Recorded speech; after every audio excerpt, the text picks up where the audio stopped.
My name is Alita, and at 28 years old, I finally have everything I worked for. A great job as a software engineer in Boston and an apartment that I bought with my own money. When my sister Haley got accepted to college nearby, she announced at dinner that she would be living with me. I immediately said no. What shocked me was how quickly my parents took her side, insisting I needed to help family. If you have ever had family try to take advantage of your success, hit that like button and subscribe as I share where you are watching from. Growing up in a small town in Michigan, I was the oldest of 3 children in what I would call a typical middle-class family. My parents, Laura and Thomas, always had specific expectations for each of us kids.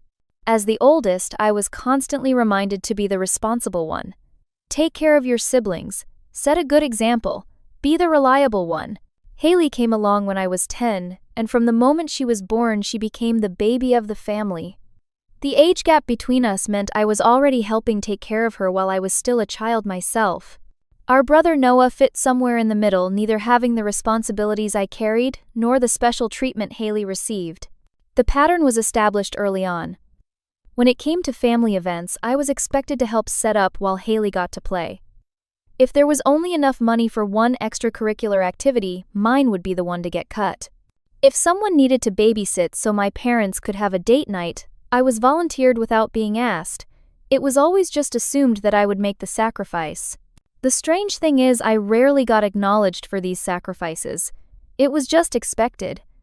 Meanwhile, Haley would get praised for the smallest achievements. When she finally learned to clean her room at 12, my parents took her out for ice cream. When I maintained a 4.0 GPA while working part-time at 16, it was just what they expected of me. My journey to independence started early out of necessity. I began working at the local grocery store when I was 15, saving every dollar I could.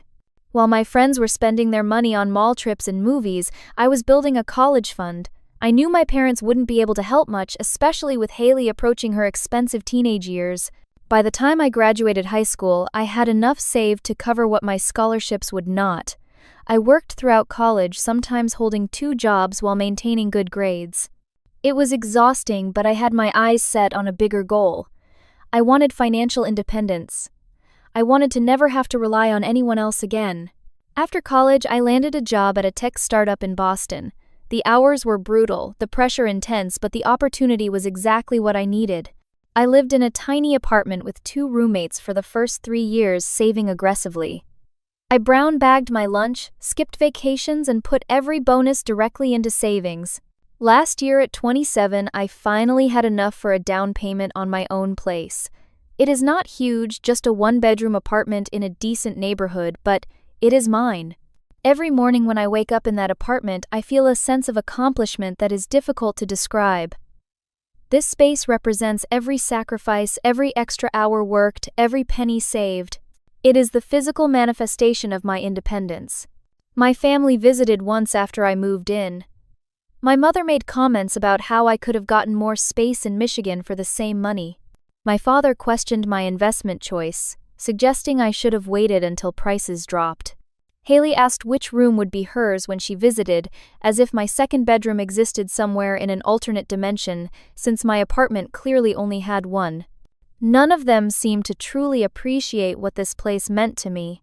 There have been other incidents that showed how my family took my success for granted.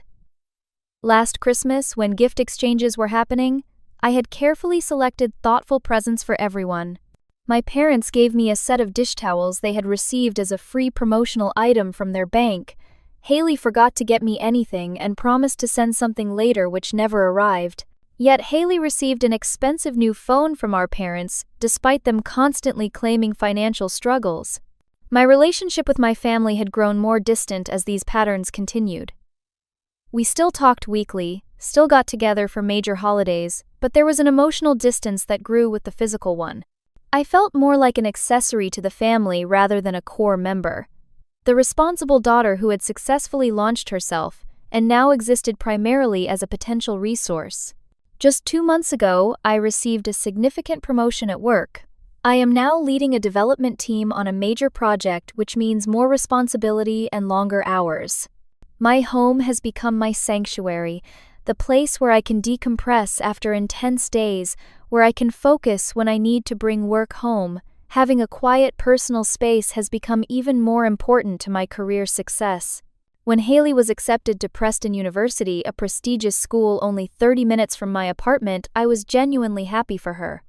I offered to help her transition to college life in appropriate ways. I planned to take her on campus tours, help her shop for dorm supplies, maybe have her over for dinner once a week so she would have a familiar place to visit. These seemed like reasonable ways to support her while respecting the boundaries of our separate lives.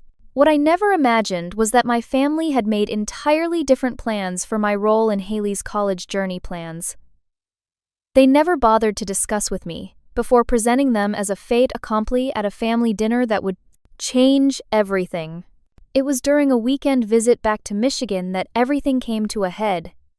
My parents had invited the whole family over for what they called a celebration dinner for Haley's college acceptance. I had taken Friday off work and driven the 8 hours from Boston, arriving just in time for the 6 o'clock dinner.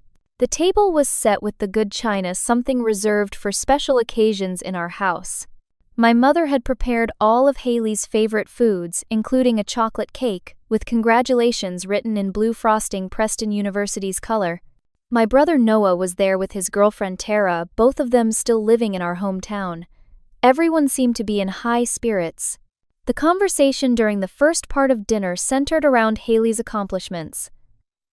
Her high school graduation was still a month away, but she had already been accepted to Preston with a partial scholarship. My parents beamed with pride as they talked about campus visit days and orientation schedules. It was as we were finishing the main course that Haley casually dropped her announcement.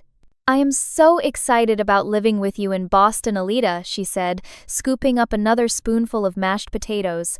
"It is going to be so fun being roommates. I have already been thinking about how we should decorate." I nearly choked on my water. This was the first I had heard of any such arrangement. "What do you mean living with me?" I asked, looking around the table to see if anyone else was confused by this statement. The blank stares told me I was the only one who had not been informed of this plan. Haley laughed. "For college, silly. Preston is so close to your place. It just makes sense that I would stay with you instead of paying for those expensive dorms." I set my fork down carefully, trying to gather my thoughts. No one had discussed this with me. No one had asked if I was willing or able to have a teenage roommate in my one-bedroom apartment. "Haley, I do not think that would work," I said as gently as I could. "My apartment is tiny. I only have one bedroom." My mother jumped in before Haley could respond. "You have that pull-out couch in your living room," she pointed out. "Haley would not mind sleeping there. It would only be temporary until she gets settled." "Temporary?" I asked. "How temporary are we talking about?" "Well, for the school year at least," my father replied, as if this was the most reasonable request in the world. "Maybe all 4 years if it works out well. Think of the money she will save on housing." I tried to process what they were suggesting. They wanted my sister to live in my living room in my 600-square-foot apartment for potentially 4 years. My private space would effectively cease to exist. My routine, my ability to work from home, my quiet evenings to myself, all gone. "I am sorry, but that is not going to work for me," I said firmly. "I need my space. I have a demanding job that often requires me to work from home. I cannot have someone sleeping in my living room." The temperature in the room seemed to drop 10 degrees. "What do you mean it will not work?" my mother asked, her voice taking on the edge I recognized from childhood disagreements. "She is your sister. Family helps family. I am happy to help in other ways," I countered. "I can help her find affordable housing. I can have her over for dinners.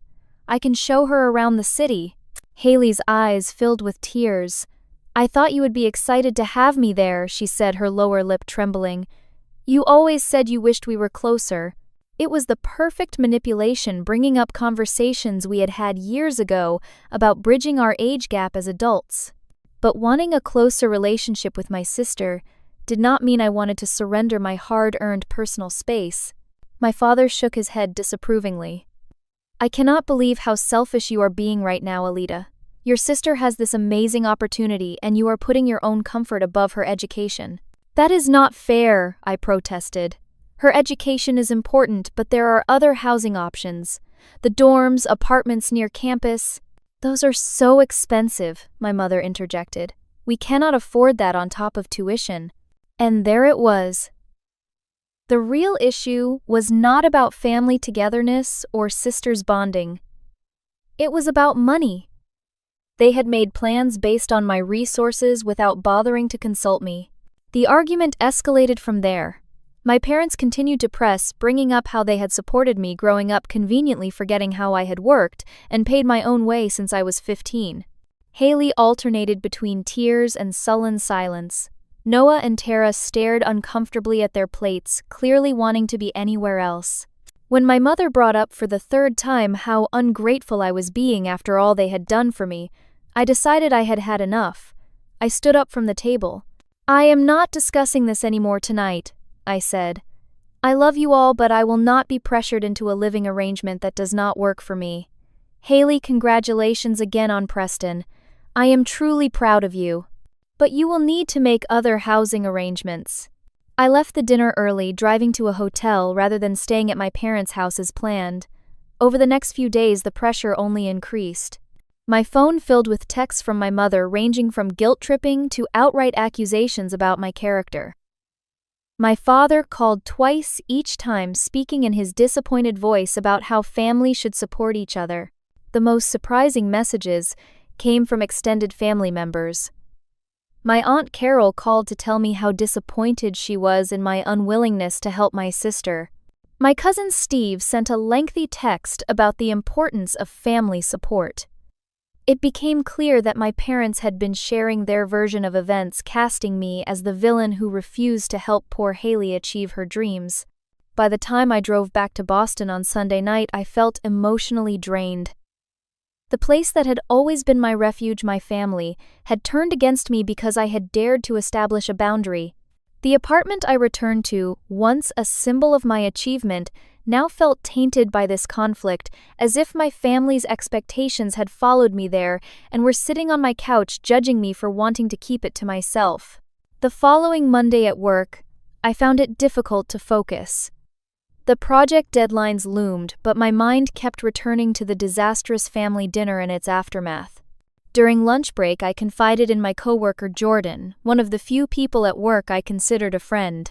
"Let me get this straight," Jordan said after I explained the situation. "Your family expects you to let your teenage sister live in your tiny apartment for 4 years, and they are mad at you for saying no." When she put it like that, it sounded even more ridiculous than it had in my head. "They think I am being selfish," I admitted. "Maybe I am. Is it wrong to want to keep my own space?" Jordan's response was immediate and firm. "Absolutely not. You worked hard for that apartment. You have every right to decide who lives there. It is not selfish to have boundaries." Her validation meant more than she knew. After a weekend of being told I was a terrible sister and daughter, it was refreshing to hear someone say I was not wrong to protect what I had built. Over the next few days, I spent a lot of time reflecting on why this request felt so inappropriate despite my family's insistence that it was a normal thing to ask. I realized it fit a pattern that had existed throughout my life.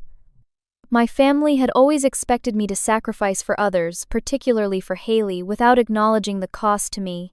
I remembered how I had given up my room when Haley was born, because the nursery needed to be close to my parents' bedroom, which had been next to mine. I remembered missing my senior prom because Haley had a dance recital the same night, and my parents needed me to help with transportation and costumes. I remembered delaying my college start by a semester to work and save more money because my parents said they needed to focus their resources on middle school enrichment programs for Haley.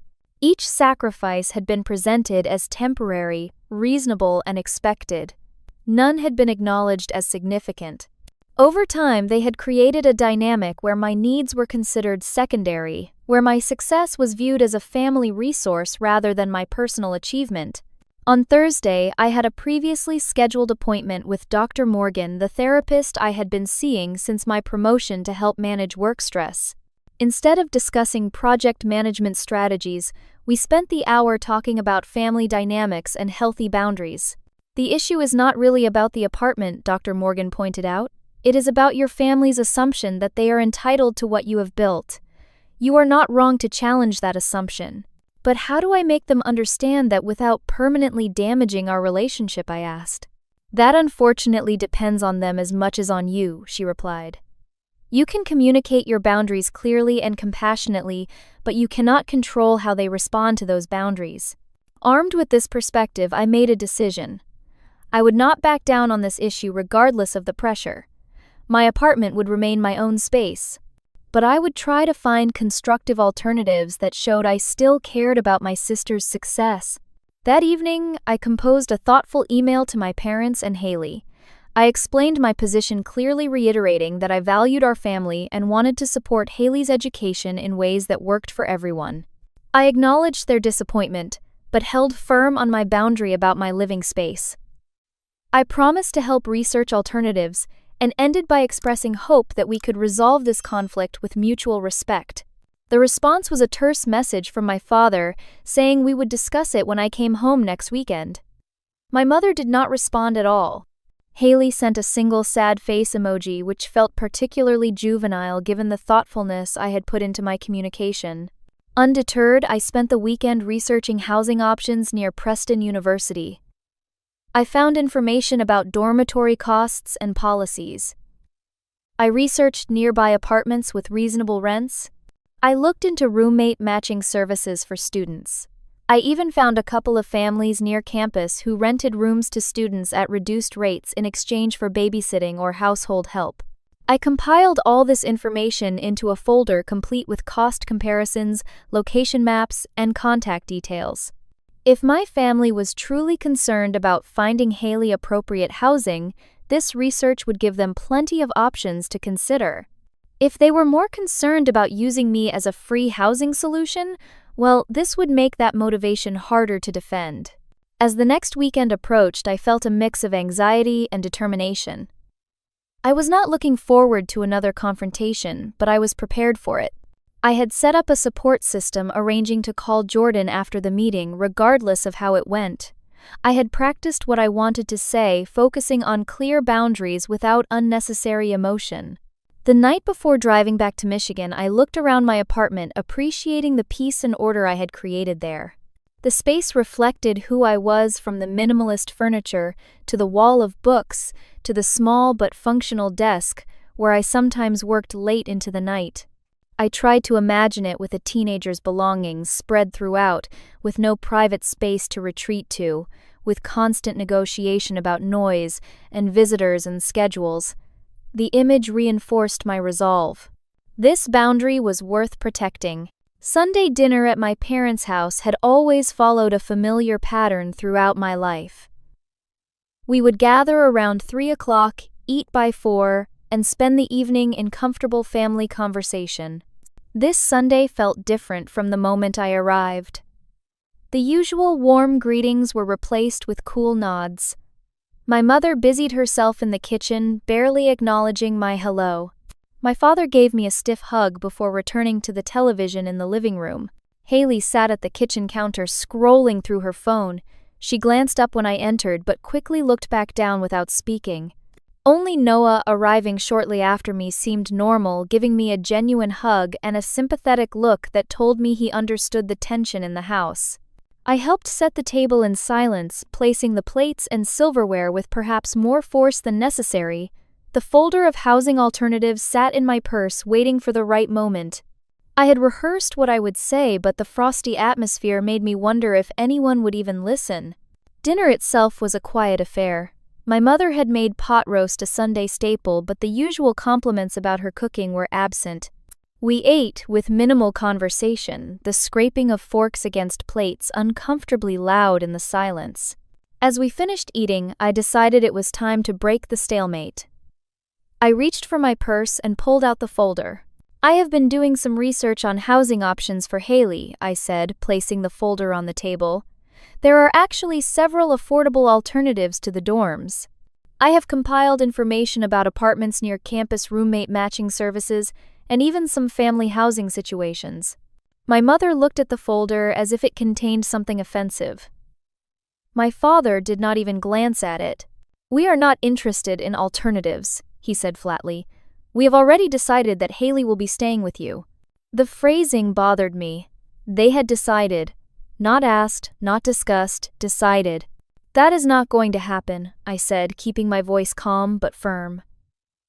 "I am happy to help Haley find suitable housing, but she will not be living with me." "You are being incredibly selfish," my mother said, finally joining the conversation. "Family helps family. When you needed help with college, we were there for you." I bit back a laugh. "Actually, I worked my way through college. I had scholarships and jobs. You contributed very little financially." "We gave you emotional support," my father countered. "We were always there for you." "And I am here for Haley," I insisted, "just not as her roommate." Haley, who had been silent until now, suddenly spoke up. "It is not like I want to live with you either," she said, her voice sharp with teenage indignation. "Mom and Dad are making me." This was new information.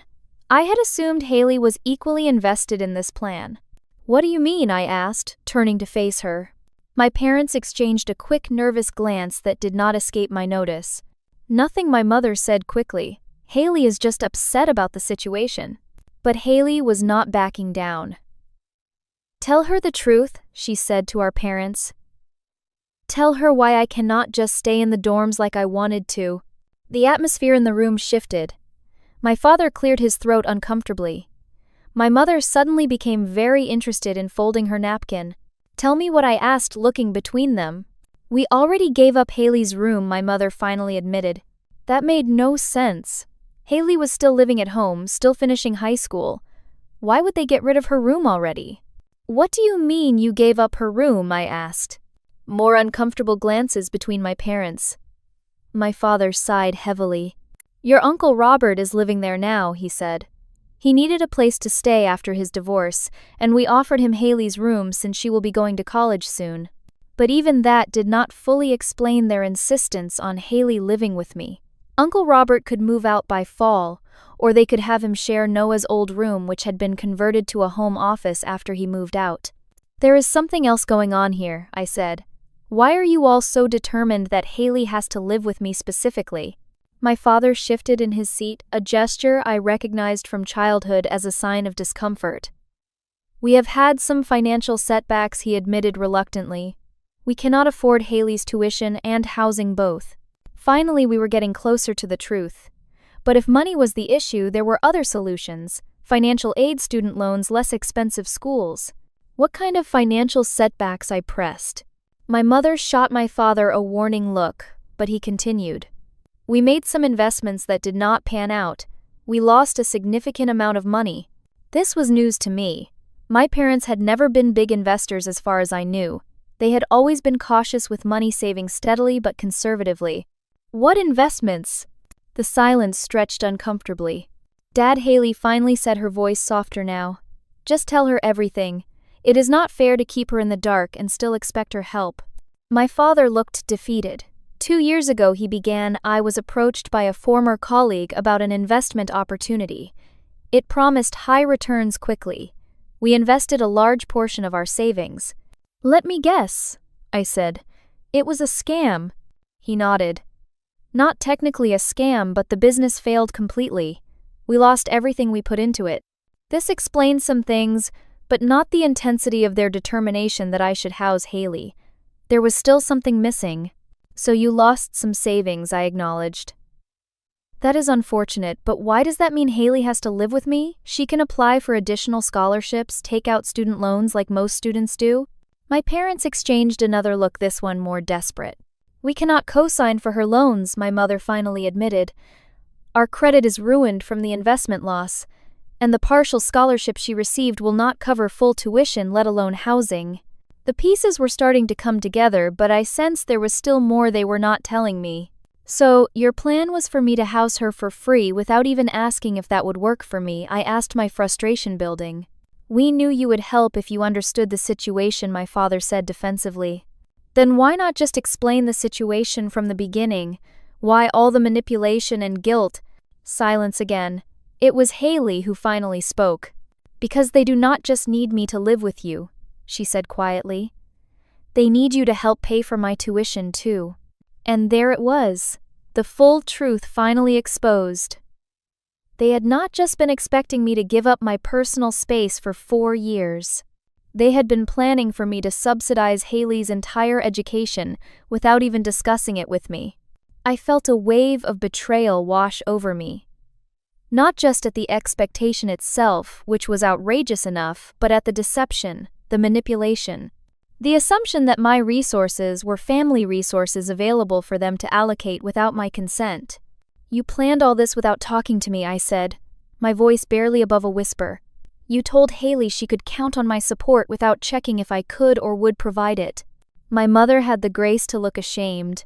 "We were going to discuss it with you eventually," she said. "We just wanted to make sure Haley got her acceptance first." Haley looked at me, her expression a mix of embarrassment and apology. "I knew it was wrong," she admitted. "I told them we should just be honest with you from the start. But they made me promise not to say anything until they could figure out how to approach you." I stood up from the table, needing physical distance to process what I had learned. My family had not just been asking for help. They had been plotting to use me as a solution to problems they had created without my knowledge or consent. They had been willing to sacrifice my independence, my space, my financial stability, all without the basic courtesy of an honest conversation. "I need some air," I said, walking toward the front door. No one tried to stop me as I left the house and sat on the front porch, the cool evening air, a welcome relief from the stifling atmosphere inside. Through the window, I could see my family still at the table, my mother now crying, my father with his head in his hands. Haley looked lost, caught between childhood and adulthood, between loyalty to our parents and recognition of the unfairness of their plan. I felt overwhelmed by the deception, but also by a growing suspicion that there was even more to this story than what had been revealed so far. The financial troubles my father described did not fully explain the desperation I was sensing. There had to be more, and I was determined to find out what it was. After leaving my parents' house that Sunday, I drove straight to Noah's apartment. As the middle child, Noah had often been the bridge between different family factions. He was less enmeshed in the family dynamics than either Haley or I, giving him a perspective I valued.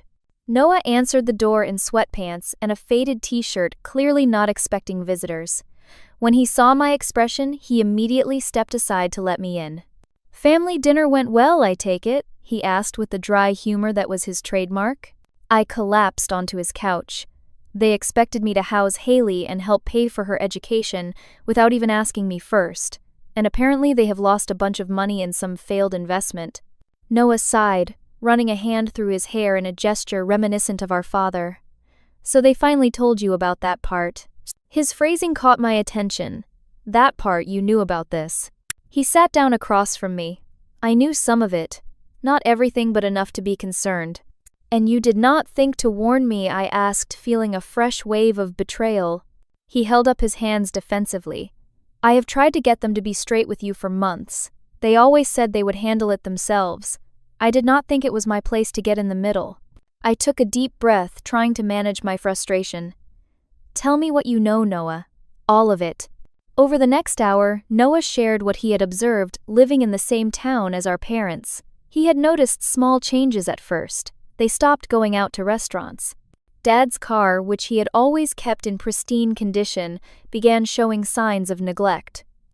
Mom started shopping at discount stores instead of her usual mid-range retailers. When he had asked about these changes, they had brushed him off with vague explanations about being more budget-conscious. It was only when he stopped by unexpectedly one evening and found them arguing about bills that he began to suspect more serious financial problems. "They have been struggling for longer than they admitted," he told me. "I think the investment loss was just part of it." His revelations left me with more questions than answers. I needed to see the evidence for myself to understand the true extent of whatever was happening with my family's finances. The next morning, I drove back to my parents' house while they were at work. I still had a key from when I lived there, and while I knew entering without their knowledge was ethically questionable, my concern outweighed my misgivings. I was not going to snoop through personal belongings, just look for visible signs of the financial troubles Noah had described. The house I grew up in had always been meticulously maintained. My father had spent weekends on home improvement projects, and my mother had taken pride in her decorating touches. The house I entered that Monday morning told a different story. The paint on the exterior was peeling in places. Inside, the carpet was worn, the furniture showing more age than I remembered from my last visit. Small maintenance issues that my father would have immediately addressed in the past were visible throughout the house. A cracked switch plate, a loose cabinet hinge, a dripping faucet. In the kitchen, I noticed a stack of mail on the counter. On top was an electricity bill stamped with a past due notice. Beneath it, similar notices for water and gas. I did not open any envelopes, but the external warnings told a clear story of financial strain. I moved through the house, noting other signs. The thermostat was set much lower than my always cold mother would normally prefer. The refrigerator, when I glanced inside, was sparsely stocked. The home office, once filled with my father's woodworking magazines and my mother's craft supplies, had been cleared of personal items and now contained a small bed and dresser. Uncle Robert's temporary quarters, I assumed. The most telling evidence came when I glanced at the family calendar hanging in the kitchen. Doctor appointments were marked with notes about payment plans. There was a reminder about a meeting with someone from a credit counseling service. A court date was circled in red, with no explanation.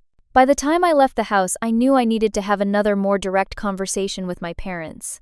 The situation clearly went beyond a single failed investment or temporary financial setback. This was a pattern of ongoing financial distress that had been hidden from me. That evening, I called my father and asked to meet him alone for breakfast the next day, before I drove back to Boston. He agreed, sounding resigned, as if he had been expecting this request.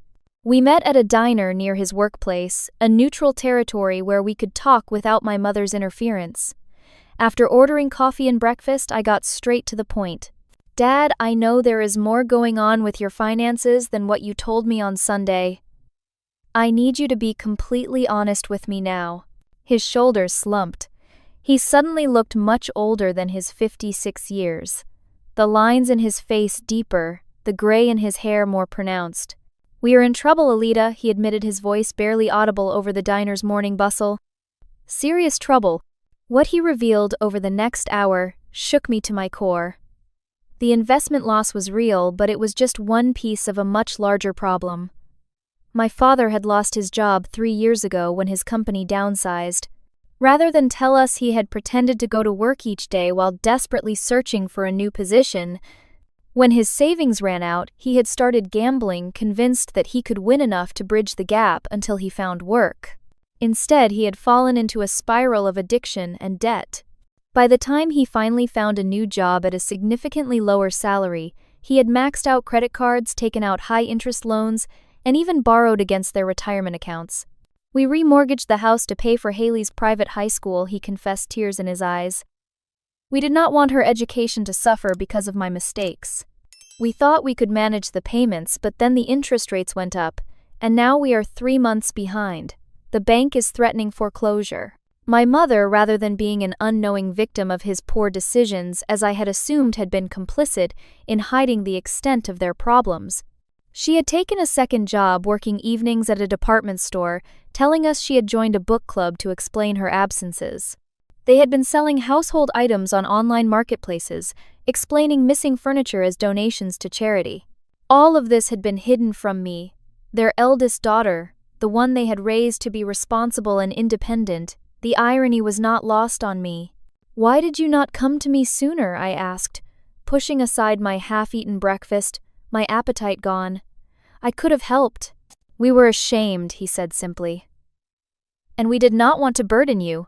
You worked so hard to build your own life." Yet they had been willing to burden me with housing and supporting Haley without explanation. The contradiction was glaring. As our conversation continued, more painful truths emerged. The preferential treatment Haley had received throughout her life had continued and escalated. While claiming financial hardship, my parents had still managed to fund her participation in an expensive college prep program. They had hired tutors for her SAT preparation while telling Noah they could not help with his student loans. They had spent money they did not have to maintain the illusion that everything was fine for their youngest child.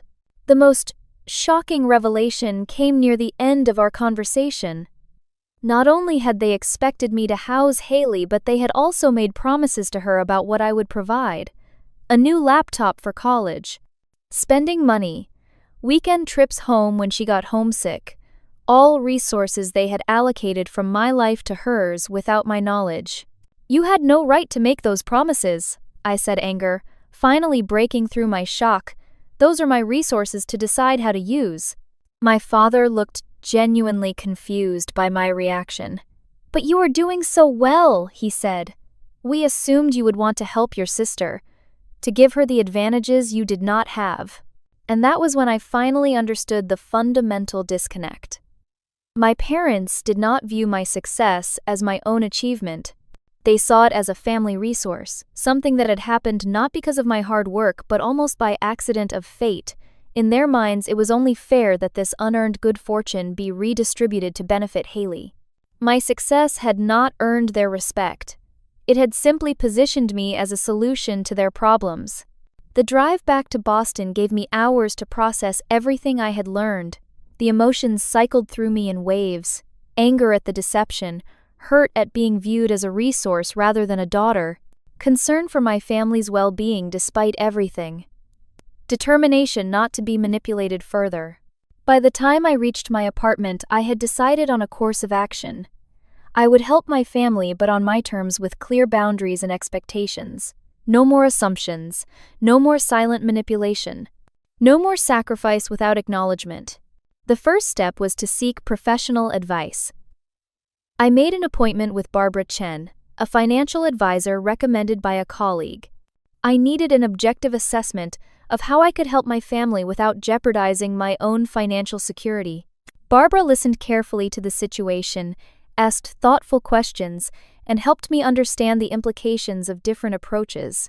She advised against simply giving my parents money to solve their immediate problems, pointing out that without addressing the underlying issues, any financial assistance would be a temporary band-aid.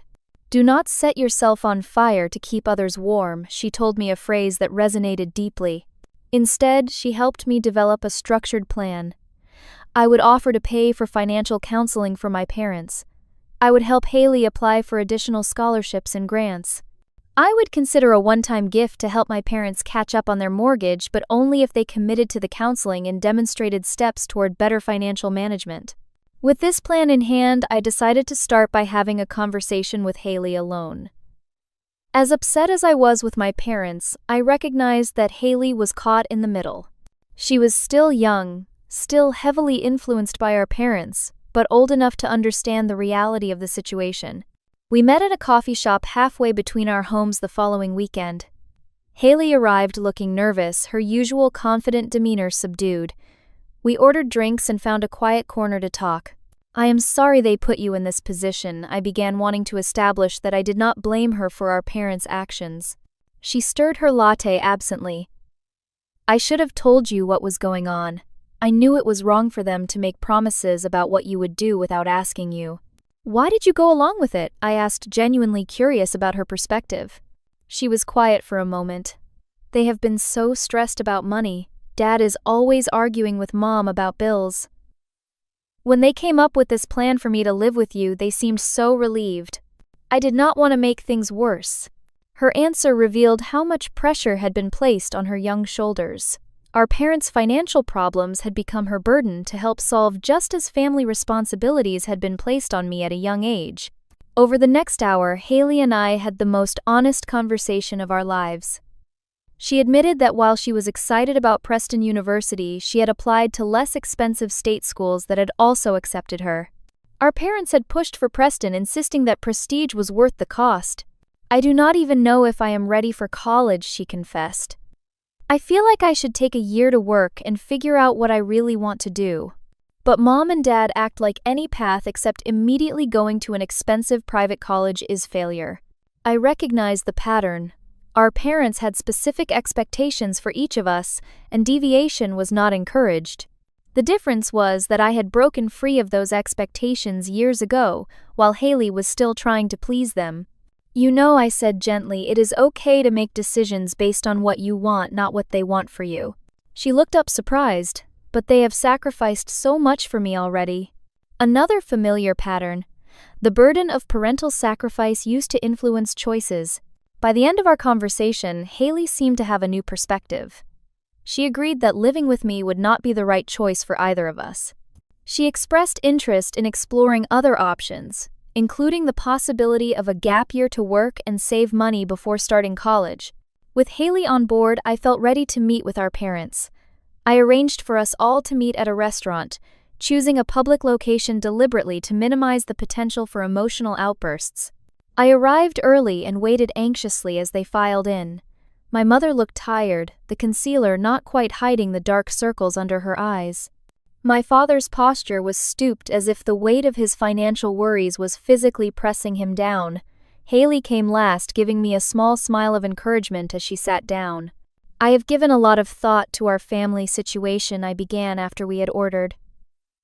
I want to help, but I need to be clear about what I can and cannot do. I outlined the plan I had developed with Barbara's guidance. I would help pay for 6 months of financial counseling for my parents. I would assist Haley in applying for additional scholarships and grants. If she decided to attend Preston, I would contribute a set amount toward her textbooks each semester, but housing would need to come from other sources. If my parents committed to financial counseling and demonstrated improved management, I would consider a one-time gift to help with their mortgage situation. What I would not do, I made very clear, was house Haley in my apartment. I would not become the family bank providing ongoing financial support without accountability. I would not allow decisions to be made about my resources without my input.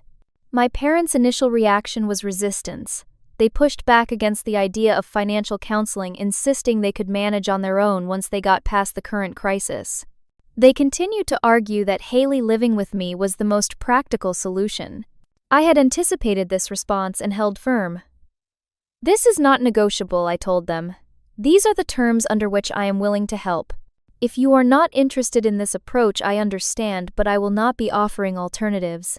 It was Haley who surprised me by speaking up. I think Alita's offer is more than fair, she said, looking directly at our parents. And I have been thinking that maybe I should take a gap year anyway. I could work and save money, maybe take some community college classes to get started. The look of horror on my mother's face would have been comical if the situation were not so serious. A gap year, she exclaimed.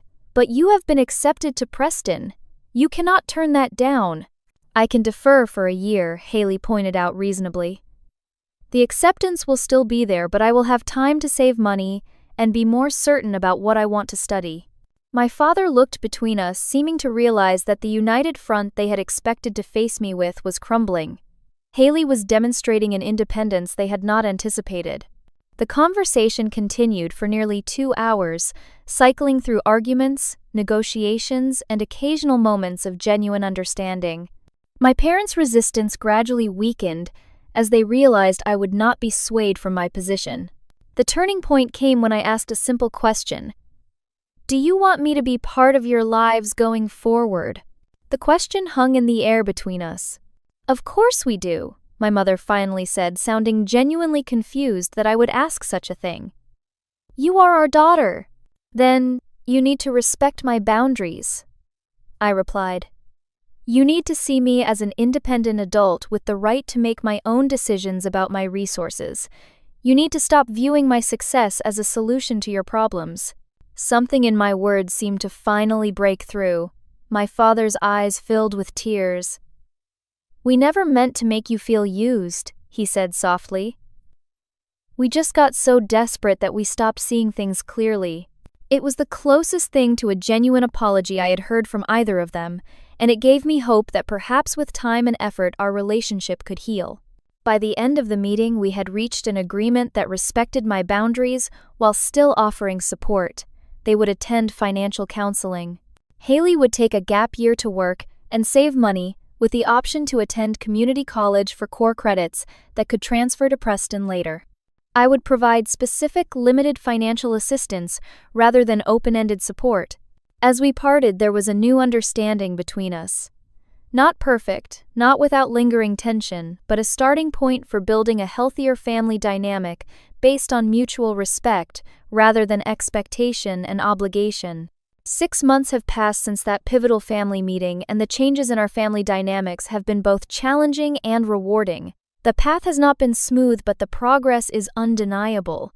Haley decided to fully embrace the gap year concept. She found a job as a receptionist at a local medical office, working full-time and saving diligently. In the evenings, she takes 2 classes at the community college, getting core requirements out of the way at a fraction of the cost she would have paid at Preston. When we talk on the phone, I hear a new maturity in her voice, a confidence that comes from making her own decisions rather than following the path our parents laid out. Perhaps most surprisingly, Haley and I have developed a closer relationship than we ever had growing up. Without the pressure of living together or the financial entanglement our parents tried to create, we have found genuine common ground. We video chat weekly, and I visited her last month, taking her shopping for professional clothes for her job. For the first time, it feels like we are building a relationship based on mutual respect rather than family obligation. My parents have made progress as well, though their journey has been more difficult. The financial counseling sessions revealed the full extent of their money problems, forcing them to confront years of poor decisions and magical thinking. My father, with tremendous courage, acknowledged his gambling problem and joined a support group. He has been clean for 4 months now, taking it one day at a time. They have made difficult but necessary changes. They sold their house, moving into a smaller rental that fits their actual budget. My mother took on additional hours at her retail job, while my father found weekend work to supplement his main income. They have a structured repayment plan for their debts and are slowly rebuilding their credit. Our relationship has evolved too. The initial resentment they felt at my boundaries has gradually given way to a reluctant respect. They do not always like the limits I have set, but they have come to understand that these boundaries are not about withholding love but about establishing a healthy, adult relationship. We have begun family therapy sessions, a suggestion from my parents' financial counselor, who recognized that their money issues were intertwined with deeper family dynamics. In these sessions, we have started to unpack long-established patterns, to acknowledge hurts both given and received, to learn new ways of relating to each other as adults. I have had my own growth to navigate. Setting and maintaining boundaries has not always been comfortable. There have been moments of doubt, times when the ingrained guilt of saying no to family has been almost overwhelming. Working with Dr. Morgan has helped me recognize these feelings without being controlled by them. The most valuable lesson I have learned is that true love sometimes means saying no, that supporting someone's growth can require refusing to enable their dependence, that healthy relationships have room for both connection and separation. My apartment remains my sanctuary, my personal space that represents everything I have worked for. I recently redecorated the living room, choosing furniture and art that reflect my taste without consideration for anyone else's preferences. Each time I come home to this space that is fully mine, I feel a renewed appreciation for the boundaries I fought to maintain. Last weekend, we had another family dinner. Unlike the disastrous one 6 months ago, this gathering had a different energy. We met at a restaurant, each of us paying for our own meal, in a small but significant acknowledgement of our separate financial lives. The conversation was lighter, more genuine. Haley shared stories from her job. My parents talked about a community garden project they had joined. I discussed a recent work achievement. At one point, my mother reached across the table and took my hand. "Thank you," she said quietly, "for not giving in when we were trying to use you as an easy solution. We would not have made the changes we needed to make if you had said yes." It was a moment of honesty. I had not expected an acknowledgement that my boundaries had ultimately served not just me but our entire family. As I reflect on the journey of the past 6 months, I am struck by how a crisis that could have permanently damaged our family has instead led to growth for all of us. Haley has found independence and purpose she might never have discovered if she had followed our parents' prescribed path. My parents have faced their financial reality and begun the hard work of rebuilding. I have learned to stand firm in my worth while still offering love and appropriate support. The easy path would have been to give in to my family's expectations, to sacrifice my space and resources for temporary harmony. The harder path of setting boundaries and requiring change has led to something far more valuable: authentic relationships based on mutual respect rather than obligation and expectation. There will be challenges ahead, old patterns that resurface, new boundaries to establish.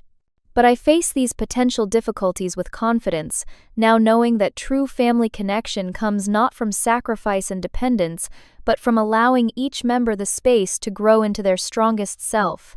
Have you ever had to set difficult boundaries with family members who felt entitled to your success? How did you balance supporting them with protecting what you had worked for? Share your experiences in the comments below, and do not forget to like and subscribe if this story resonated with you. Thank you for joining me on this journey of growth and healing. Remember that sometimes the most loving thing you can do is stand firm in your truth, even when those closest to you struggle to understand.